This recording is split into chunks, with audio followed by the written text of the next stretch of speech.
Okay, so we're going to jump into the first game that I did play with this Tron deck. Opening hand was terrible. We only got one land available to us. I'm going to obviously have to drop it down. So when we do 6 here, we are still looking at a 1-land hand. Do have expedition maps, but you're still going to need top deck of land on your first turn. We are on the play. It's just not worth keeping. So dropping down to 5, still 1 land, expedition map. Dropping to 4 here, really terrible. I could absolutely take the chance that I can do power plant to map and then top deck that land. Decided I would give it one more go. I'm going to drop it down to 4. Luckily in this hand we do get 2 lands. A repeal is okay in the early game if we have to draw that extra card trying to just find a 3rd land. If we do find a 3rd land by turn 3, we can get that Oracle in. It's not a terrible hand. We're okay because of the fact that our opponent did have to mulligan down to 5 as well. So it's not as terrible, but he is on the draw again. He did have to drop to 4 as well, but he's going to still get that extra card just from being on the draw. It does kind of even things up a little bit. So turn 2 here, didn't find our 3rd land. We're going to come down to top deck on whether or not we can get that going. Opponent does throw out a Faithless Looting. As you see, as soon as that Artful Dodge hits the graveyard, you can just open up your graveyard because you know you will be playing against the Eye Candy deck. So it does help him find, at least try and find that 2nd land. It turns out he did not find it. A little bit good for us because we still don't top into that 3rd land. Really terrible start to this game. We both got really bad draws. And his 2nd land is a mountain, which is really bad because that deck is definitely heavier on the blue. So here we go into turn 4. Do finally find that 3rd land that we needed, and we can get out that Seagate Oracle. Probably actually going to take an opportunity to find a land, depending on what we find. Top 2 cards, we do have Mnemonic Wall and Seagate Oracle, so I decided to take the Oracle. On the off chance we don't find land number 4, we can at least get that Oracle into play, and hopefully find that 4th land now that we are going to be into turn 5. But turn 4, he is getting down the Cyclops. So that's not terrible for him. The earliest you can get that Cyclops going on is going to be turn 3. So he's only a turn behind, despite the fact of being stuck with just 1 mountain in the early game. So no point in attacking. I decided to not play the Oracle and leave mana open instead for Echoing Truth. If he does have kind of a nuts draw here, he still has 3 cards in hand. There's plenty of opportunity to draw things. And if he gets that going on, I left myself mana available. Obviously can't do Repeal, but I could at least Echoing Truth. Got to keep an eye out for still Apostle's Blessing. That will give him protection. So you got to be a little bit careful when you play things out. So we're going to see if he goes off here. Does start out Preordain, puts it up to a 4 attack. He does have Artful Dodge in his graveyard. Does find an island, so he can get that going on. Metamorphose, going to keep things going, give him yet another card draw.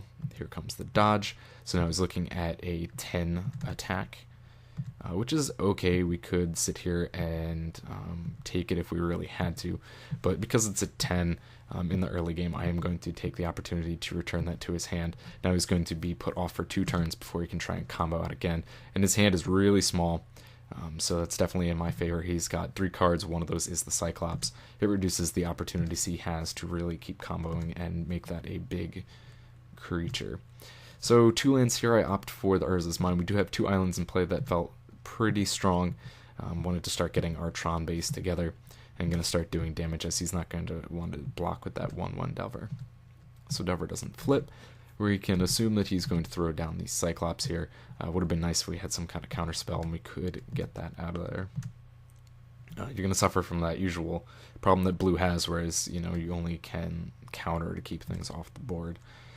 So land number 5 is a power plant. It's okay, at least it's a land drop. Delver still doesn't flip. Keeping mana open. He doesn't have the dodge anymore. That's out of his graveyard. I guess you could be helpful to keep that dodge open just so you know it's gone. Flashes back the Faithless Looting, trying to find, again, pieces to combo out. And at this point, it's only going to make his Cyclops a 4/4 when he attacks through here. Could decide to chump block and just let one of the Oracles go. Do have mana open here for Ghostly Flicker, so what I'm going to do is block and flicker both Oracles, trying to see what I could possibly find to even this out. More Echoing Decays would be great. Even Mnemonic Wall at this point in time would be good. First one on the stack, we see a Prohibit and Prophetic Prism. Prism is okay, gives us an opportunity to draw into our pieces, but I decided I wanted to take the Prohibit because that is one of the few options we have to countering a future Cyclops.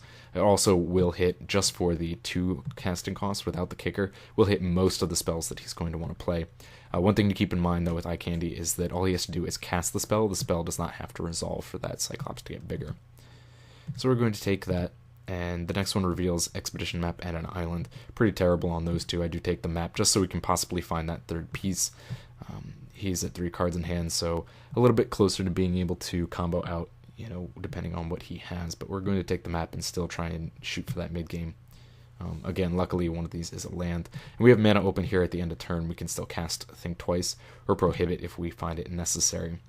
So Cyclops comes down, number 2. Again, good and bad. He has 1 card in hand that really decreases the ability of him to combo out for a win. But we definitely want to find an echoing, a wall to get back our Echoing Truth.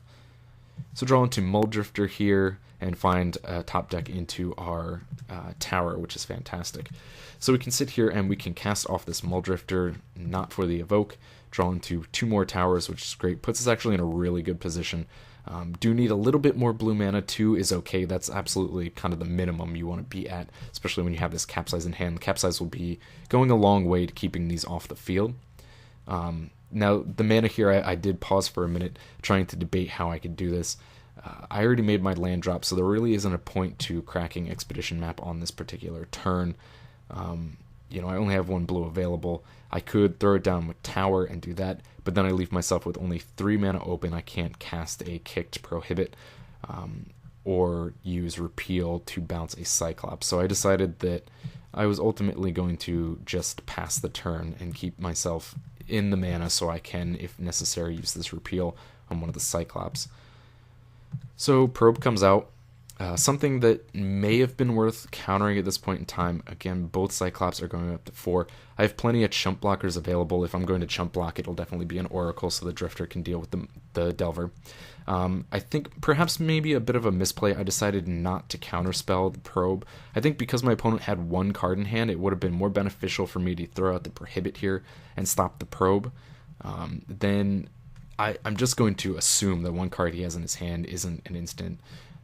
Would not be able to pump these anymore and then try and chump block. I think that might have been the stronger play. We are still at 20 life, and I think I was being a little bit too defensive. And now by letting him draw that card, he has yet another opportunity to play a spell and make those Cyclops bigger. But he does know what I have in hand, is going to attack through, and I could chump block. But again, I decide to use the Repeal and return one of those Cyclops. He does decide to concede there. I think had this game been played out, he still has a lot of great opportunities to win here. 2 cards in hand. I don't know what those are. For all I know, those are lands, and he was trying to bluff me. I think the better play would have been, again, to counter that and use the chump block here and go down to 16. Assuming that the 1 card he would have had left was not an instant or sorcery. I'm guessing it wasn't because he continued to not play it. The Repeal here is an okay move. He would be able to still replay it in the same turn. He has plenty of mana available to him. I would have been much better off come next turn. I'm guessing these 2 cards were lands, because if they were anything else, he would have been in a pretty decent position. Maybe he didn't have an ability to make them unblockable, so he didn't want to waste whatever instant sorcery he had due to a chump block. But next turn I would have been pretty good off.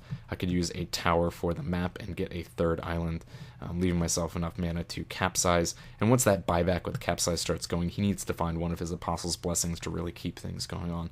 So I think at this point in time he had plenty of room to come back, but actually the game I think was pretty 50-50 based upon the unknown of what was in his hand. But still a pretty good game, because I think this is one of our weaker matches in the deck. Alright guys, so moving into our second game here, I apologize, occasionally the replays do bug, so the board states are a little bit backwards. I don't know what causes this, but I want to go through this game anyways. This is, again, another matchup with Eye Candy. Can I say it's kind of flavor of the month? I am not a fan of it in any means. Opening hand was actually pretty good. We have 2 lands available, a piece of the Tron plus a blue mana. We have a turn 2 Prism. We have a turn 1 Expedition Map. We got a lot of great stuff going on. Double Flicker is probably take it or leave it. Probably could use something better there for an ideal hand, but not going to complain. Opponent starts out with Probe. Usually if you see Probe, you know it's going to be eye candy because of the fact that Delver used to run it. I don't think they do as much these days. So turn 1 Delver for my opponent, that is pretty good, and I draw into piece number 2 of our Tron mana base. So we can start this off here, getting an Expedition map into play. Again, turn 2 we have that opportunity for Prophetic Prism. Now, second turn, the Delver does flip, which is very bad news. I think, like I said in the last video, Eye Candy is actually a pretty bad matchup because it is a glass cannon. We don't have the ability of other control decks that do run things like red and black to deal with permanents on the battlefield. So we have to counter things. We can bounce a few things, which is kind of nice when they have to dump their hand basically to pump them. But the speed overall of Eye Candy is something that could be definitely troublesome. One of the things that Cloudpost did have going for it is that Glimmerpost life gain, which would be able to stabilize it, something we do lose out on. So Mountain comes down, good for my opponent. He is hitting into both of his colors right away. And he's going to swing for 3. And we draw into a top deck of our third piece for the Tron, which is fantastic. This was, again, a really great opening hand, a really great draw, and I think actually a really great game. So on 2 land, we are going to just throw out the mine. The Prism is going to give us that blue mana. I talk about this, you know, and you have the Prism's ability to change the colors off of these Tron lands. It's going to be incredibly important. I used to go on about the power of Prism in just Cloudpost mana base and its ability to change colors. What it really grants you is an ability to channel all of this extra colorless mana, and the Tron engine is going to have even more of that. It's definitely a better play here instead of cracking the map, I believe, because you get that extra draw and you already have the third piece of your Tron available. It's not something you really have to worry about. Opponent makes the third land drop, which means that he is available for Cyclops on its earliest turn, but does not get into play.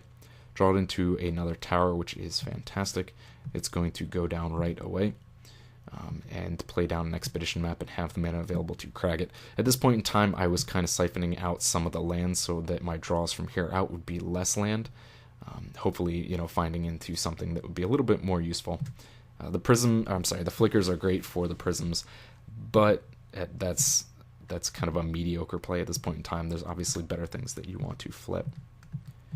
And this Delver is definitely getting its money worth, taking down another 3, and I have just no answers for it at this point in time. End of turn, going to have to basically flicker the Prism, trying to find something here. You see I'm getting kind of land flooded here. I'm just going to use that carryover mana to use the map, and again, just reducing the lands from my deck.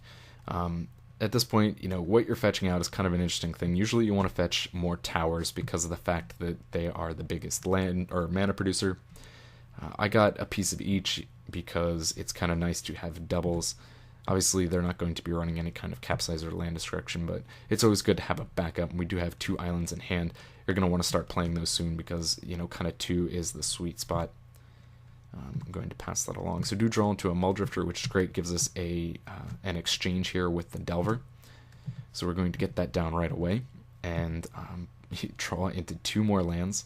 You see we fetched out the 2 missing pieces, so we double our Tron base and got the same 2 pieces. So really land flooded here. But going to put the island down so that I have mana available to flicker the Muldrifter on the first block. And keep that island available because, like I said, 2 is kind of the sweet spot. 3 starts getting better. You're going to need a little bit more as the game progresses. Opponent's a little bit land flooded as well as he hits land drop number 5, something that a deck with such a low curve doesn't necessarily want to see. And that puts him in this position here with 2 cards in hand, and that doesn't give him a lot of opportunity. We know one of those is Blessing. Doesn't give him a lot of opportunity to really pump the Cyclops. So he's going to swing through with Delver. Later on I will have the opportunity to sacrifice in the chump block. But right now I have the mana available. I'm going to attempt to Ghostly Flicker. Now, Eye Candy does run Dispel in some instances, other counters, but still going to take that opportunity, especially because he decides to play Apostle's Blessing. I think that's a terrible move on his part. He was doing it to keep the Delver alive, and really, in the end, ultimately I wasn't planning on letting the Muldrifter exchange anyways. So it worked out definitely in my favor because it gets this Blessing out of play. And I'm going to get to draw extra cards off of the Prism and the Muldrifter. So first 2 cards, we do get yet another land and an Oracle. Oracle is at least good because it'll help us siphon through our deck. And then off of the Prism, we draw yet another land. So, again, terrible play, I think, by my opponent. Because his Cyclops gets bigger, but it's got Summoning Sickness, can't do anything, and draw into yet another land. So where are we at this point in time? I always like to count. We're about 20 cards into our deck. We've got a hand of 10 cards, 9 of which are lands, and another 4 on the field, 1 in our graveyard already. So, wait, 9, 10, 14? That's pretty fantastic. 14 out of 20 cards have been lands. I get it, Expedition Map searched out for 2 of those, but it's just been a bit of a rough draw, we'll say, because we actually had a great opportunity to beat Eye Candy here. And spoiler, it doesn't happen. But going to take this chance, again, put out the Oracle so we can try and siphon through some of these lands, try and find something a little bit more useful. And our 2 options are land and a Think Twice. Obviously going to take the Think Twice and put the land back, and putting out that island so I do have this opportunity to use Think Twice. And I draw into a repeal, and I'm going to use it to target down the Delver. Now, I think this is the misplay that ultimately is going to cost me the game. I was trying to be aggressive here, and this is, I think, just inexperience with this deck.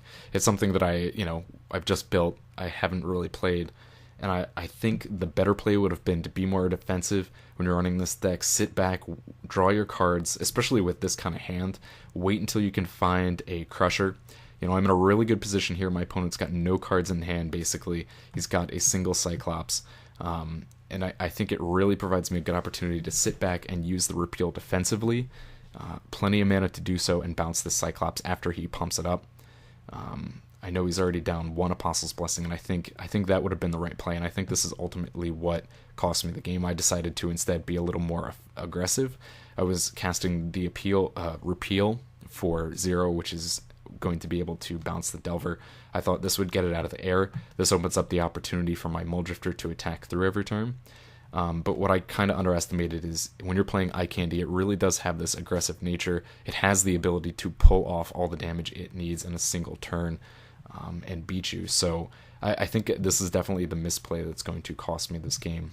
I should have sat back and been a little bit more defensive. And you see here where I'm going to start wanting more and more blue land in play so that I can use that Think Twice. And we do draw into a Crusher based off of that repeal, which is great. At this point, I think, at this point in the game, I was feeling really good, and I think I was set up to be in a really great place to win if I had not chosen to bounce that Delver. So on discard here, get our sun on these lands. Do get rid of 1 island, I think. I'll be at a pretty good spot with 4 thanks to the Prism. I'm going to start getting rid of at least some of these extra weaker parts of the Tron engine. Opponent plays a land and a Delver of Secrets, so again, he's in a really good spot. I mean, I'm in a really good spot because he doesn't have much going on. He's going to use the dodge here and swing through for 4, which is an okay move for him. Artful Dodge is really great in the deck thanks to that flashback ability. It's going to give him an attack for 4 on the next turn that I can't deal with.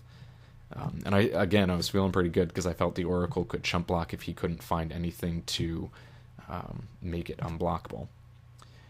So here we go. Things are actually going to start turning my favor at this point. I just need to survive the next turn because Crusher is going to come down, which means it's going to start eating through his permanents and put me in a really great position to win. I believe I'm going to leave here the Mulldrifter back to chump the Delver now that I'm at 7 life. Start playing a little bit more defensive now. And Seagate Oracle's going out. Again, I felt really good because I had all these chump blockers available, and I found another Mulldrifter and the wall. I decided to use the wall because I wanted to, at this point in time, get back the repeal. I was starting to realize what my mistake was. I was starting to realize that with that Artful Dodge, he's going to at least be able to attack through next turn for 4 damage. So if I attack with the Mulldrifter and the Delver flips, the Delver does 3 and the Cyclops kills me. So that's why I was leaving the Mulldrifter back. I knew that I was in a spot on the precipice of winning. I was going to get this wall and get that repeal. And if I had survived the next turn, that would have been probably game in my favor.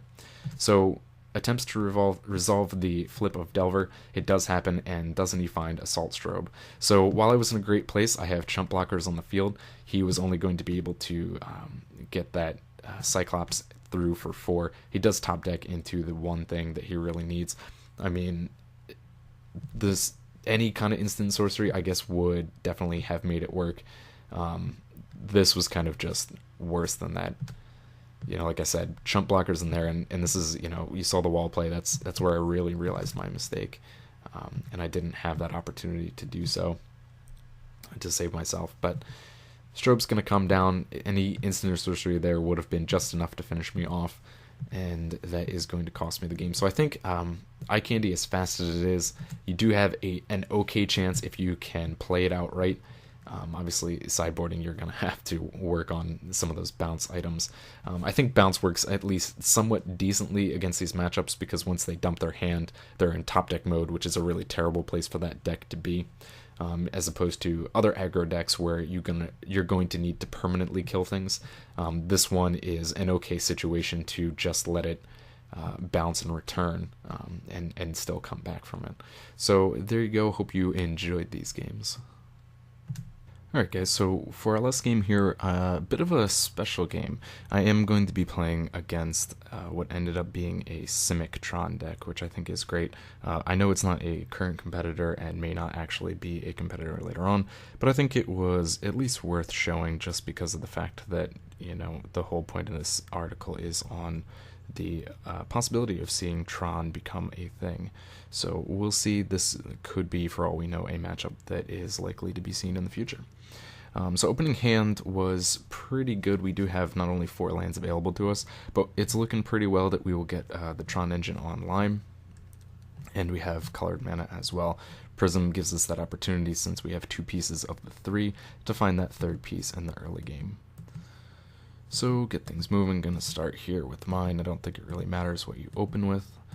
Condescend can provide us with an early counterspell if we so desire. Opponent Ancient Stirrings. Obviously, it's going to be his opportunity since you're in green. Using things like Ancient Stirrings and crop rotation is usually a good idea for trying to find these pieces of the Tron engine. Island going down because I think it's relatively important to have your blue mana in play early. It's great to get your 3 pieces of Tron going right away by turn 3, but if you don't have an early blue mana available, then you can't cast these early counter spells or draw spells. So getting that into play, actually not as critical in this particular situation, because we do have Prophetic Prism, which will give us that blue mana we need anyways. I'm going to get that in play, and was hoping to find that 3rd piece of our engine. Did not find it, however. I'm also going to get Power Plant right away, because it's good to get those 3 pieces down before starting to double up. So opponent is, you see, finally actually hits both his colors, so it was a pretty good starting base for him as well. But we're going to take this opportunity to attempt to cast Deep Analysis. Now, because these are both 2 unexplored archetypes, not familiar what kind of approach my opponent is taking. I assumed he might have counterspells, so I thought it might be a good option to see what he had, see if I can draw out any counterspells and get an idea for what he was trying to do.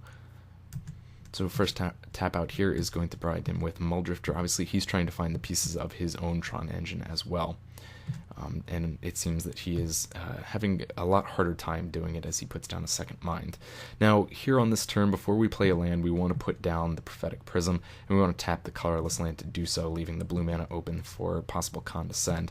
You want to do this just on the off chance that your Prophetic Prism does draw you into that tower, and you can get that engine going.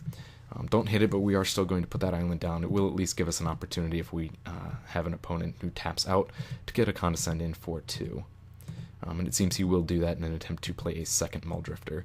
So we're going to get that Condescend in and see what we turn up. Revealing the top 2 cards here off of the scry. We do find the 3rd piece of our engine, which is fantastic. We're going to throw that island to the bottom of our deck and put that tower on top. Now that we have it in play, things are looking really good. We have an opportunity here to use Capsize. On a quick count of the mana base, I wanted to see if I could possibly use Capsize twice in this turn. If I could, my option there was going to be returning the 2 islands.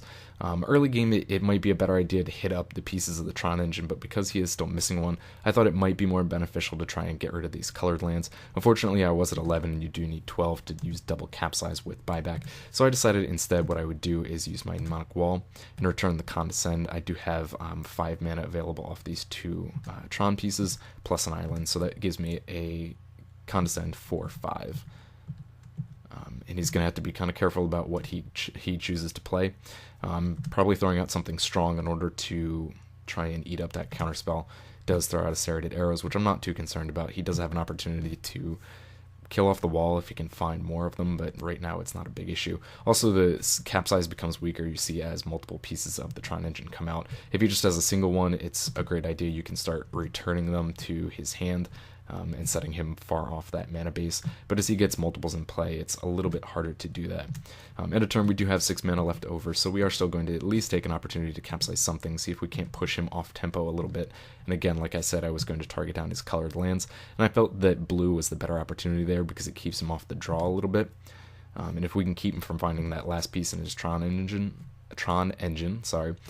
we're going to be in a much better state. So no real plays here. I could keep a lot of mana open for double Condescends, but what I decided to do instead is, again, keep him off tempo. I had enough mana here. I could throw out that double Capsize and try and put him back 3 lands at this point in time. Again, you see where it's not as powerful because he still has a mine in play. If he draws into a tower, he could have just put that down on this turn. It would have been not as good because he wouldn't have the colors available. He needed to actually play spells, but he does choose to evoke that Muldrifter since he is behind and see what he can find. And is going to have to discard down a little bit. So finally draw into the Crusher here, so we still have options here. We could continue to harass with the Capsize, returning probably the island and the mine, but I wanted to get this Crusher in play as soon as possible. It is our win condition after all. So that's going to go down, and I leave plenty of mana open for Condescend. You do have an opportunity, obviously, to use Deep Analysis to keep drawing, but we have 5 cards in hand and double Condescend. I felt it was more important to keep that counterspell available. So he gets his own Prism down, draws into a card there, gets his Forest back in play, and passes the turn. Now, again, end of turn, you can consider Capsizes if you have the mana available to try and reduce how many permanents he has on the field, just to maybe cause him a little angst. If we had the mana available, say, for the Capsize, maybe returning something like the Prism or the arrows that he is likely to sacrifice to that Annihilator, force him to kill off something that he doesn't want to. But didn't have the mana, so we're going to pass that along. Obviously, first thing I want to do is swing with the Crusher so I can see what he chooses to sacrifice, and like I said, the best target for him there is going to be his artifacts. Draw into the Muldrifter here. It's going to be pretty easy to cast that due to the Tron engine, and draw a couple of cards, refill our hand, and again, still leaving plenty of mana available for that counterspell later on. Draw a second tower, which is great. That is going to be obviously the biggest producer on our engine, and gives us an opportunity to play this second Muldrifter while still having plenty of mana available. You see between the tower and power plant, that gives me a Condescend of 5 yet again. So going to pass along the turn here. And I think this was a bit of a misplay on my part. My opponent does take the opportunity to play Crop Rotation. I think what I should have done here is take the opportunity to throw out the Prohibit, using the power plant obviously, through the Prism, because if I tap out the island, I would have 1 floating mana, which would probably get burned away. So the efficient use there would be power plant into Prism and counter that, because obviously his Crop Rotation, he sacrifices that forest and he's going to find that last piece of his Tron engine, which is something we were trying to avoid the entire game. So at this point, he doesn't have a lot of opportunity to really come back. Fortunately for us, he is in green and blue, so he doesn't have anything for permanent removal on the Crushers. But I still think keeping him off that Tron engine gives him less chance of making a comeback here. So map comes down. He is going to keep tapping out here, leaves 2 available for the map later on, and it's going to attempt to repeal my Crusher. Well, that mana cost is a little insane, the fact that he's got to pay 9 to just bounce that permanent. It does put him off a turn of having to sacrifice and whatnot. Gives him a little bit better chance of stabilizing once again. But we do have plenty of mana available. He only has 2 open, so we can cast off our Condescend here and keep him from doing that. At this point in time, he is going to concede. Probably the best move on his part, swinging next turn. He could choose to sacrifice off the map and one of his extra Tron lands, but he's going to be in a pretty bad spot. That is going to put him down to, 4 life? Actually, no, that's going to be game. Sorry, because the Muldrifters would swing through anyways. So that is game right there, and I thought this was just, again, kind of an interesting matchup, just on the off chance that we do see Tron become a thing later on. You can see how it might play out between 2 teams. 2 players. And it's what it really going to come down to is who can get their Tron engine online first. And luckily for me, that was me.